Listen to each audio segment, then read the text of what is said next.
Hi guys. Today's guest is a well-known figure in the hospitality sector.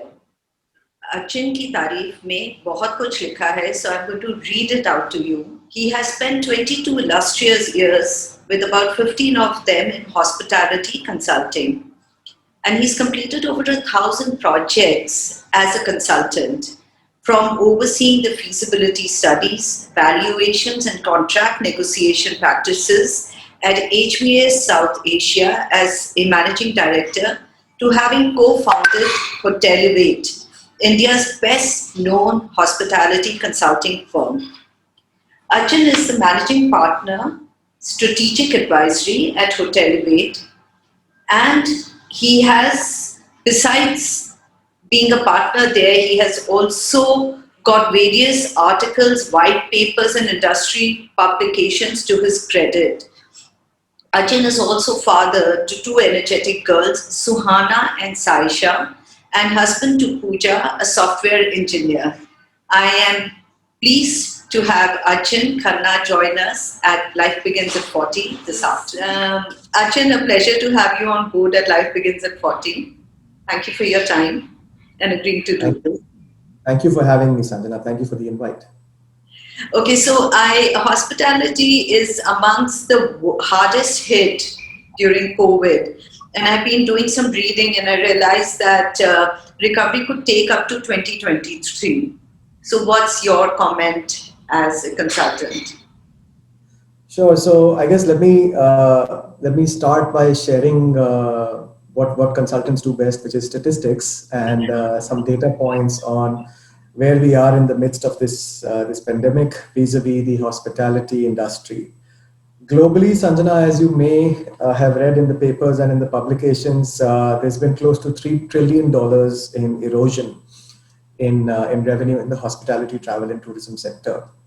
100 million plus job losses across the globe, and anywhere from 50 to 80% reduction in consumption of both airline traffic and hotel room nights through the past few months.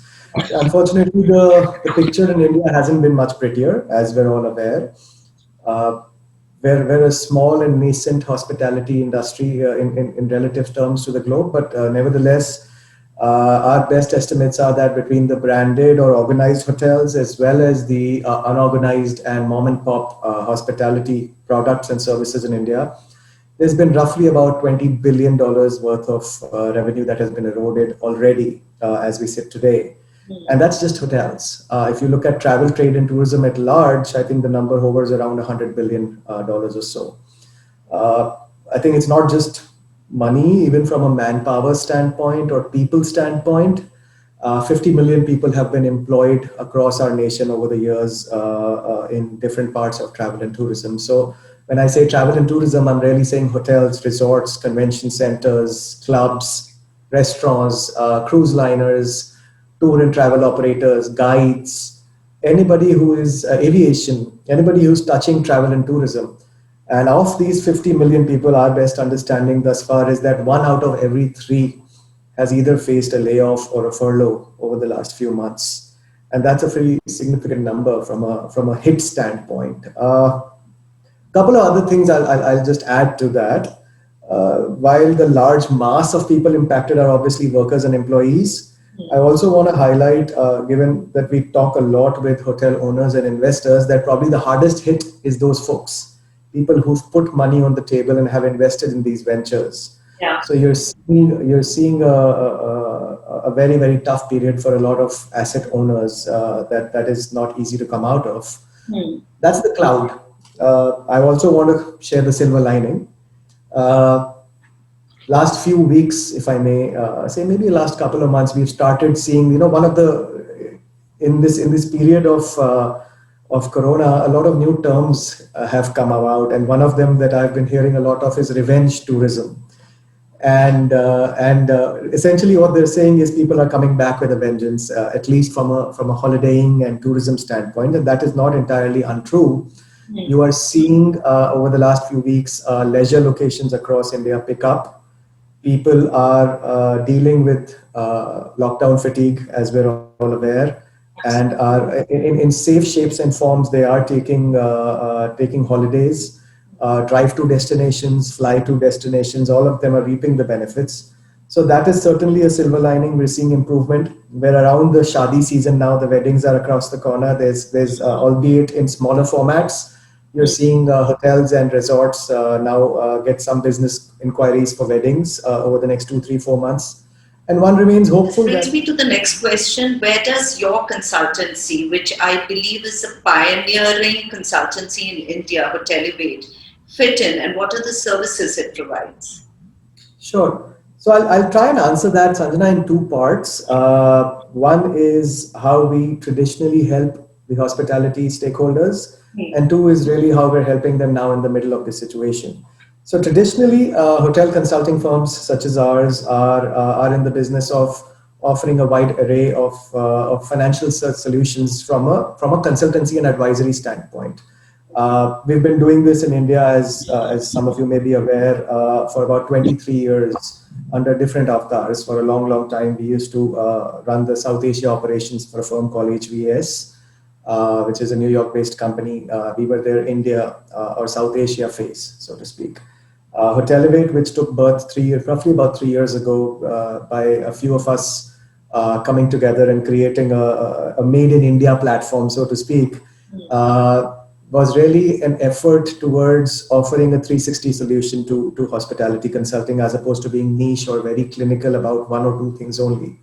I think, to the best of my knowledge, Hotelivate probably is the only full service consulting firm in hospitality, certainly in Asia, probably anywhere in the world.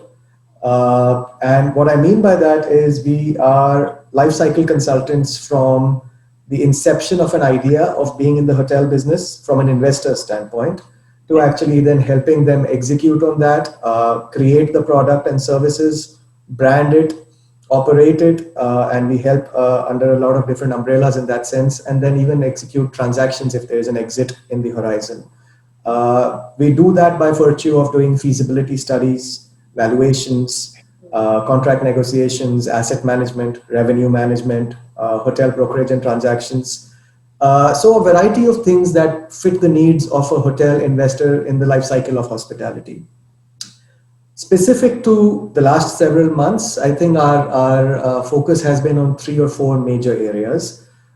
Clearly, hotels are in distress, as we've just discussed. Hotel owners are in need of debt restructuring, and that means they are going to banks requesting for their loans to be structured in a format that they can afford to pay them over a longer tenure. So valuing these assets or looking at their future cash flow potential is part of what we've been doing for hotel owners.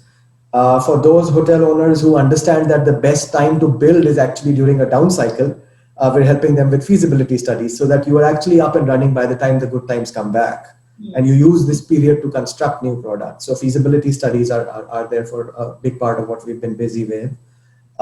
Those who were already under construction, we've been helping them with branding and contract negotiations so that you can tie up with the appropriate brand. And lastly, a lot of our time over the last few months has gone in kind of being the mouthpiece of the hotel industry when it comes to conversing with the powers to be, the Ministry of Tourism. In conjunction with the CII, we've been writing a lot of white papers, writing a lot of articles and publications about what the needs of the industry are, and how we're hoping that the public sector and the banks and the RBI and the Government of India and the Ministry of Tourism can really play a role in this period. That's beautiful, wonderful. Achin, you have stayed in the US for 10 years. That's right. Am I right? And then you came to India. So what is the difference you see in the industry, and why back to your own country, so to say? Sure. So I guess I'll answer the second question first. Why back to our own country was largely driven by my wife, who said that "Chalo bahut ho gaya, let's go home." Simply put, we really wanted to. I guess once you spend a fair amount of time, your 20s is really the growing years, right? And you try and create a career, and once you decide to have a family and you want to have children, and your parents start aging, and you want to be closer to home. So it was really a personal decision. That in many ways has had professional benefits for me. So I think I can only say I'm more than happy that we took this decision 13 years ago now. What's the difference between hospitality in India and the US? It's really chalk and cheese, Sanjana. Very, very different industries. for starters, I think New York City probably has more guest rooms than India does, all of India. So we're a very nascent industry in that sense. We're a very small industry in India, whereas I think the United States is a far more developed market. There are millions and millions of rooms there. The other, I think, kind of obvious differentiation I have always noticed is that they are more of a product and consistency led hotel market, where we are more service oriented. Our culture and our style of hospitality is more service led. I think the third differentiator that comes to mind is that road warriors or road tourism is huge owing to the infrastructure in the US, and therefore you see the advent of thousands and tens of thousands of motels in the US. India is more a fly to destination, for us, the concept of hospitality to a consumer is more about the destination than the journey itself. Yes. Whereas there, the journey itself also plays a role. So you go to a Goa, or you go to a Puducherry, or you go to a Rajasthan, where they would take a trip from Miami to Florida, and the trip itself is the holiday. So those are the big differences. We have a long, long way to go as far as Indian hospitality is concerned. Like I said, we're very nascent. There's a whole lot more yet to happen here. So I hear what you say, and having traveled to the US in the last 3 years, I felt that our hospitality is far warmer than it is in the US. You're very You're right. absolutely It's product driven there. They're pigeonhole rooms, and they're very clinical about the whole thing. In fact, I work with international organizations, and every time I had my peers or my colleagues flying in from various locations, they absolutely love the hospitality in India. indeed, So, and I think a lot of that credit essentially lies with the homegrown Indian chains. this question, what can be done to aid and assist this sector that is very clearly in need of help?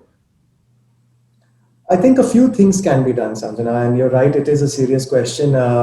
Even before COVID struck the planet, there have been a lot of needs that the hotel sector in India has been asking to be fulfilled, and for a variety of reasons, they have not been done so. And I'll highlight three or four of them that quickly come to mind. One of the most long-standing asks for our sector actually has been to be labeled an industry and not a sector per se. Hospitality is a sector in India as per law. It really should be defined as an industry. Why does that matter? It gets you benefits that sectors don't, such as you can borrow at lower costs from the banks. You can take a longer tenure to repay your loans. Yeah. Your cost of utilities such as heat, light, and power is lower because you're an industry as opposed to being a sector. These benefits will accrue profitability to owners, which will in turn accrue employment, which will in turn accrue growth. So what you're really asking for is an enabler for this industry to grow in the fashion industry should. And I think not too long ago, it's been only 2 weeks, I think, when Maharashtra was the first state in the country to have just declared hospitality as an industry. And this is an ask that's been going for a couple of decades now, and the news is literally 2 weeks old as far as Maharashtra is concerned. It's a very, very welcome first step, and we're hoping other states will follow, and even the center will. The other thing, which are more short-term needs because of COVID, is really banks lending a favorable eye towards the borrowers and offering either restructuring of loans or refinancing of loans, allowing for a moratorium so that that does not accrue interest in the bargain. That gives a breather to these hotels before they really run out of opportunity to stay afloat. And I think the last thing that comes to mind is really our inability to promote ourselves as a destination outside of India, and it's largely because it's public sector led. And if this was to be privatized, Malaysia Truly Asia, the Dubai campaign, the Singapore campaign, the reason they see the tourism they do is because the sector is promoted the way it should be. India has a wealth of heritage, a wealth of wildlife, a wealth of nature that we don't do a good job of. So this brings me to another question. I mean, the hospitality industry is a major contributor, especially in the past couple of decades, to the economy of the country. Sure. And the government is still taking this long to recognize it as an industry. Okay, well, to be fair, there's a lot of other sectors in the nation that also have the same ask and also deserve the same recognition. And I think all of them sit in the same bucket right now, where I guess the priorities in the mind of the government are best understood by the government. But where I do agree with you, and I reiterate, is that hospitality is a small portion of travel tourism, right? Travel tourism has everything in it from aviation to railways to, as I said, other ancillaries of hospitality. If you were to put all of them together, close to 10% of the nation's GDP is actually produced by the travel and tourism sector, which is a significant number. Uh, so the ask is from the hospitality sector specifically. Travel and tourism is a bigger play. And I think to a degree, I can understand the hesitation to award that status because it opens the floodgates for others to ask for the same. So beyond a point, some of these things are best understood by people in the government. But what is clear to us is that the sector is an infrastructure provider in many sense, just like roads, just like railways, just like bridges. Hotels provide a service, and that aid and assist the larger community. What is your advice or message to those who are part of this sector? I don't know if I have advice for people in the sector. I can certainly state that this is a sector that is full of people who have polar emotions. You are either hoteliers either love hospitality or strongly dislike it and then they leave it. You don't have it's an interesting community of people who are hoteliers who really love what they do and enjoy what they do, and which is why they're in the business. And it's rather rare to find somebody who'll say I'm in the business because or I work for hotels because it's a job. Almost nobody would say that in hospitality. They're passionate people generally in hospitality. It's a people industry. Yeah. You can't really give such people advice. I mean, the only thing I can share is that it's probably one of the toughest phases any sector or any industry is facing. And it's not a matter of if we'll get out of this, as we can agree, it's a matter of when. And till such time, if we can just hold fort, stay strong about the challenges we're facing, we got to wait and watch, right? We just have to be patient, but we're hopeful that the horizon ain't too far. Great. So we've spoken about your professional life. Now, getting on to your personal life and understanding a little about what Achin Khanna is all about, I hear that you write poetry and in various languages. Besides, That's right. I enjoy writing. I enjoy reading. Uh, Preferred languages have been English and as best as I can Urdu. I keep trying to learn the language because I've always found it very interesting. I read a lot of Urdu poetry. The older writers from Ghalib to Mir to the more contemporary writers such as Munawwar Rana, who's a very prolific Urdu poet nowadays, and even in the previous century, you had Faiz, and you had Kefi Azmi, and you had Nida Fazli, and there's a lot of good poetry, and I've always enjoyed it. So yeah, my spare time goes in reading/writing every now and then. कुछ सुनाएंगे अपना लिखा हुआ? I am happy to. I know you had mentioned you will ask, so I will, with your permission, Please. want to read it out so that I don't falter. But wrote something a little while ago. It's a Hindi Urdu mix, and it's called Firak. And Firak, as you may be aware, is in search of or in quest of. Okay. And it goes like this. कभी शोहरत की तो कभी दौलत की, कभी मौके की तो कभी मोहलत की, कभी निवाले की तो कभी भूख की, कभी निशाने की तो कभी बंदूक की, फिरते हैं सब फिराक में। अजनबियों में मंसूब की, मंसूब someone who's close to you, अजनबियों में मंसूब की, मुखालिफों में महबूब की। मुखालिफ दुश्मन होता है, एनिमी। अजनबियों में मंसूब की, मुखालिफों में महबूब की, मस्जिदों में साधु बाबा की और मंदिरों में काबा की, फिरते हैं सब फिराक में। हौसलों की और जज्बों की, काफिलों की और कस्बों की, कुछ बिसरी हुई जगहों की, कुछ दुखती हुई रगहों की, फिरते हैं सब फिराक में. एंड इट एंड्स विद हाथों में गुम लकीरों की, हाथों में गुम लकीरों की, खुदा के उन फकीरों की, वो बचे हुए जमीरों की, ईमा के कुछ अमीरों की, फिरते हैं सब फिराक में. थैंक्स. बहुत खूब, बहुत खूब. थोड़े से गूस बम्प्स हो गए हैं मुझे. Thank you for sharing that. So, pleasure. you've had very many experiences in life. एक experience जो अभी तक याद है. एक्सपीरियंस जो अभी तक याद है, in what sense, in the professional world और in the personal Your world? most memorable moment. I think एक नहीं दो है. The hands down, the two times I was blessed to be a father, the birth of both my daughters, ji. is certainly an experience that I think the rush of emotions is difficult to put in words, right? Certainly the two most memorable times of my life. Beautiful. Or your biggest fear.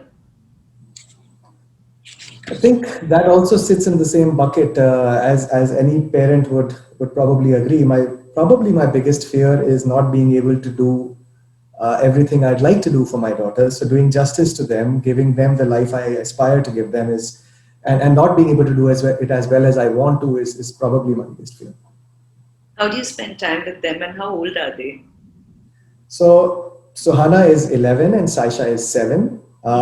Truth be told, I don't spend as much time with them as I should and I would like to.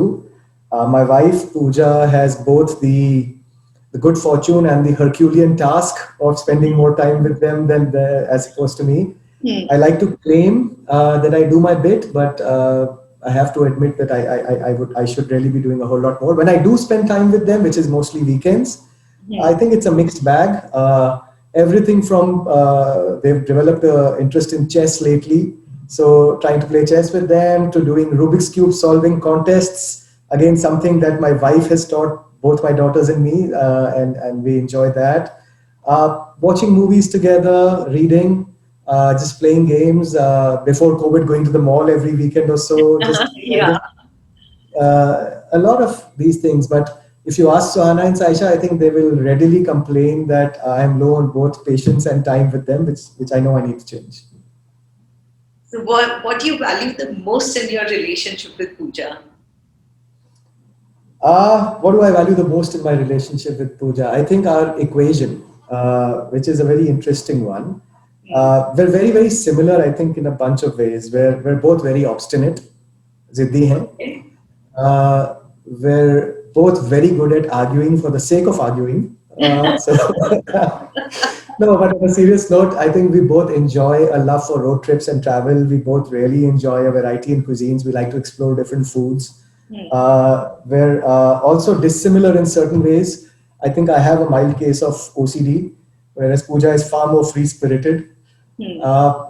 All in all, I think I'm the more fussy one, and she's probably more accommodating. And it's the idea that we can really talk about just about anything. And Pooja and I enjoy that through 18 years of marriage now, where we love having discussions and debates on a variety of topics. That's probably the best part about our marriage. How wonderful.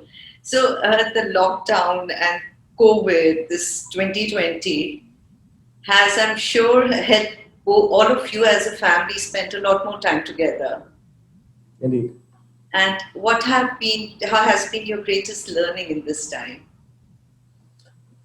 So my greatest learning, I think it sounds cliched to say that, but it's true, is that the takeaway I've had for the last few months is that change is indeed the only constant. I mean, think about it, right? It's not the fastest or the strongest or the bravest or the smartest that survive challenges like the ones we're facing today. It's the ones who are most malleable and most adaptable, and the ones who are able to uh, accept and live with change, that actually come out winning. And life teaches us again and again and again that we're not in control of everything. And I think if there's one learning, and what I've taken away from the last few months, is that you have to be able to adapt. to whatever the circumstance, personally, professionally, and that is probably something that we all know, but we don't give enough importance to. Do you consider yourself lucky? Do I consider myself lucky? Well, let's see. I've I'm blessed to have my parents who've given me a fantastic early life, education, love, care. They've I know done this sometimes at personal financial duress just to give me a great start. I continue to enjoy their love and blessings. I've been married, like I said, to a wonderful person for 18 years. I have the warmth and affection of two beautiful daughters, love that only I think daughters can give. Uh, I have created a career in an industry that I thoroughly enjoy and love. I think I have at least 3 or 4 friends that have been with me for 25 plus years who I know will be standing by me if I ever needed them in any circumstance. I have my health. I think I have my humor. Am I lucky? I think I'm very, very lucky. What would you say your has led to your being the professionally successful person that you are? Uh, I think it's again. I find the definition of success to be something that everybody has different, right? To me, success has been about professionally. It has been about achieving milestones, Gee. and that is how everybody looks at things. There were milestones that I really wanted to achieve early on in my career that life allowed me to. Today, I find us trying to create more of a legacy under the Hotel Elevate banner, and it's not just about making more money, which obviously we all do want to make more money, but it's also about leaving a mark and doing something useful and something meaningful that you are adding value by. But to me, that's been really success. Success has been about wanting to do a good job and doing it with diligence. And I think most of us try that. It's not unique to me or you, right? Most people are diligent and want to do a good job. Yeah. And if we're able to achieve that, that's really how I define success. Where do you see Hotel Elevate in 5 years from today? Oh, I have lofty ambitions, and I think as should everybody when they work on something. We are a well-known firm in India and the neighborhood. We do, I think, a fair amount of work also in Pakistan, Bangladesh, Nepal, Bhutan, Sri Lanka, the Maldives. We have, in the last couple of years, started to create inroads into Indonesia and Singapore. And our aspiration in 2021 is to have a meaningful presence in Dubai and the Middle East. 5 years from now, if I had the magic wand or the crystal ball, or if I could just take a quantum leap, I would hope that Hotel Elevate has presence in many parts of the world, offering various solutions that we do and adding value meaningfully. While that's the other thing, where, by the way, I forgot to be fair, that forgot to bring up. We have a very well-known executive search arm as well, where we do headhunting and placement in the hospitality, real estate, and some allied sectors. So one of my partners runs that portion of the business, and that too is something that we do. What word would you use to describe yourself? Optimist. Lovely. And lastly, what would you like people to remember you for?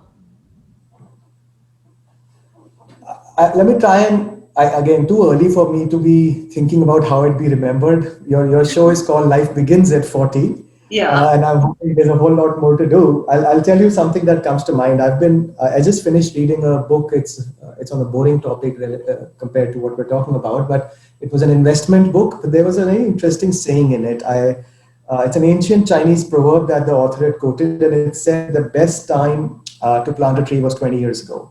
The second best time is now. And if you think about it, that's true to pretty much everything we do, right? The best time to have started investing was 20 years ago. The second best time is now. The best time to have quit smoking, the best time to have started exercising, the best time to have picked up golf, to learn an instrument, anything in life, the best time was, sure, it was 20 years ago if you're 40 plus today. But the second best time indeed is now. And if we're able to look at it in that light, and I try to. It would be foolish of me to sit in front of you and say I succeed in it, because none of us do. But I try to, and if we are able to appreciate the fact that wherever you are in life, I'll give you another couple of thoughts that come to mind closer to my industry, hospitality, right? Captain Nair is a legendary figure in hotels. He's the creator of the Leela Group. He started the hotel business in his late 50s, and that's a legendary brand today. Every industry, I mean, Jack Ma from China had a lot of work he did that started after 40, and Alibaba is what it is today. Every industry has examples of that. I want to look at it to your question. What do I want to be remembered by? I want to be remembered for consistently trying and not mulling over what I could have done 20 years ago, but what I can do now. It's been a pleasure chatting with you. Thank you for this chat. I really enjoyed it, and I'm hoping that anybody who sees this also finds some value in it, or enjoys it if nothing else. But as I said, thank you for taking the time, Sanjana. Thank you for inviting me. It's been a pleasure.